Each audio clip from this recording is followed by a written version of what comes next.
Meanwhile, on the ground in Gaza, the US and Israeli-backed Gaza Humanitarian Foundation says food distribution centres will remain closed for a second day.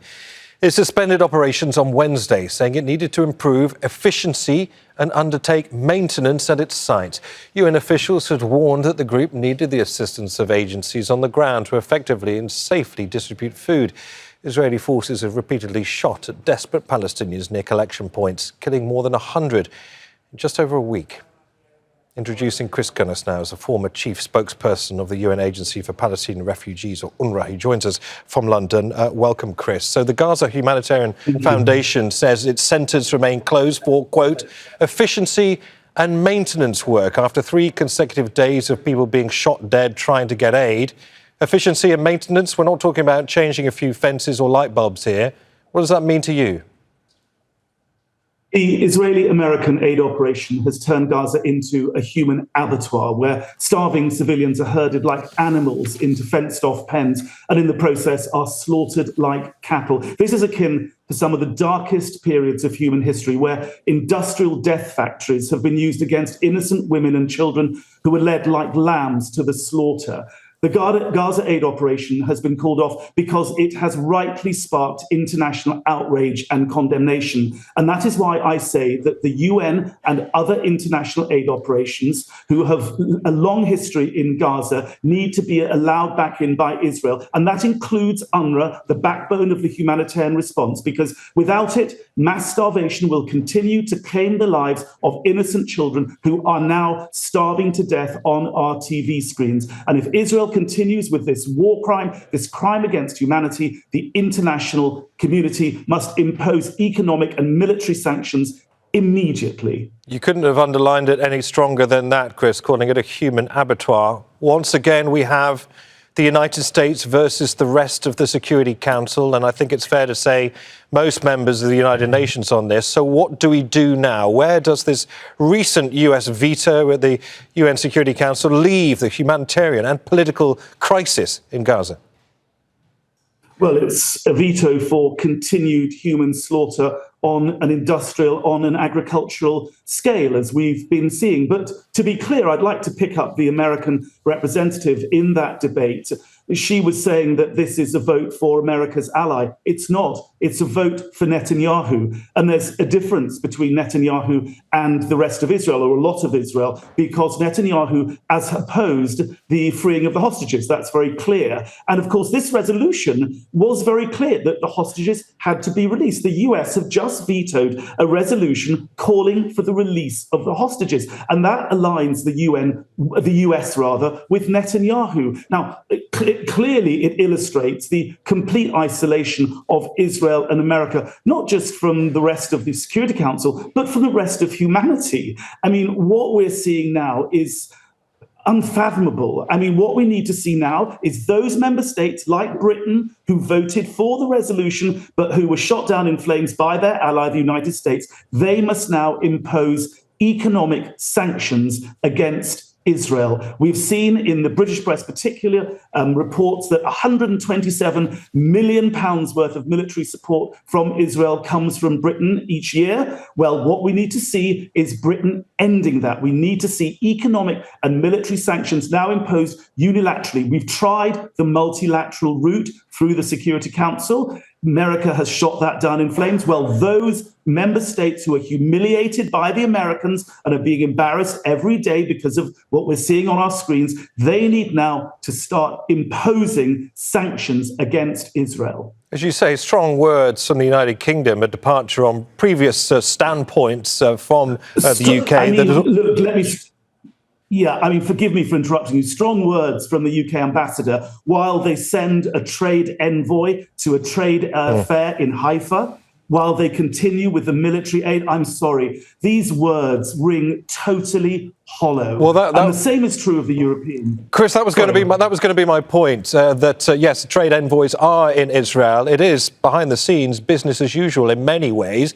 There is a certain sense that the United Kingdom can't act unilaterally, that it is in many ways hamstrung by its associations and ties with the United States, politically, economically, and most important, militarily. So can the UK and others really go it alone? America like Israel, is becoming a strategic embarrassment for the US, for the UK, should I say, and for Europe. Israel has long been a strategic embarrassment because it brings nothing but condemnation for what it's doing, not just in the Arab world and amongst Britain's allies in the Gulf region, but also elsewhere on the planet, and particularly in the global south. So we're getting to the point where, or we have arrived at the point where the US is a strategic embarrassment for the UK. Israel is a strategic embarrassment for the UK and Europe and others. That must now be recognized. And of course, going it alone makes it sound as though you're doing something rogue. You're not. If these countries were to impose economic and military sanctions on Israel, they would be aligning themselves with the rest of the civilized world, which at this point is most of the planet apart from the US delegation in America and the far right in Israel. Let me put this American standpoint to you, because America, past administrations and this one, it's important to say it doesn't like resolutions where there appears to be some kind of parity between Israel and Hamas, and resolutions that don't call for Hamas's disarmament, even going so far to suggest that a resolution like this is some kind of reward for Hamas. What should we make of that standpoint? I mean, it's ridiculous when you look at the asymmetry of this war. And I hate even to call it a war because it isn't a war. A war implies there are two imposing armies. And what you're seeing is high altitude bombings of a defenseless population that's been starved into submission. So the idea that there has to be this equanimity on both sides is an absurdity. And the world can see it. I mean, this language of equal treatment of Israel and the Palestinians, it's for the birds. And you know what? You can't spin genocide. You can't say we have to treat the sides equally. We have to make sure that Israel has the right to defense. You cannot commit genocide, the crime of crimes, and invoke self-defense. It's simply beyond international law. So let's stop this language of equivocation. Let's return to our moral compass. Let's stand back and see what's going on. And if we do that as humanity, I think we stand a chance of moving in the right direction. Chris, before you go, at some point, we may or may not see the reopening of these Gaza Humanitarian Foundation centres closed at the time for the time being. What do you imagine may have changed? What do you think that Palestinians are likely to face when these doors or these perimeters are suddenly lifted and people are once again struggling to get aid and essential items to keep them alive?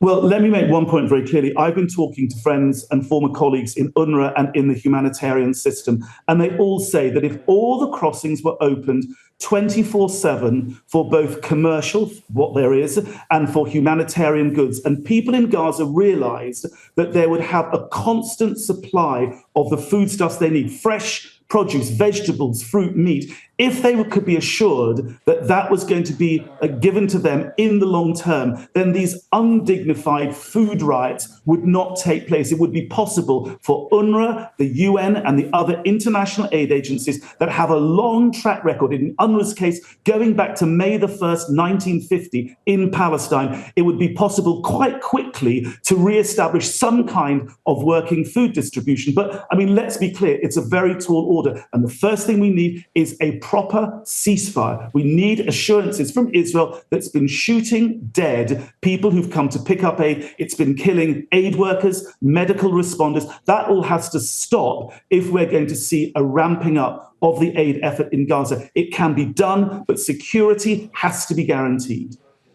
Chris Gunness, it's been really important to hear your words here on Al Jazeera this morning. Good to have you. Thank you. Thank you. Make sure to subscribe to our channel to get the latest news from Al Jazeera.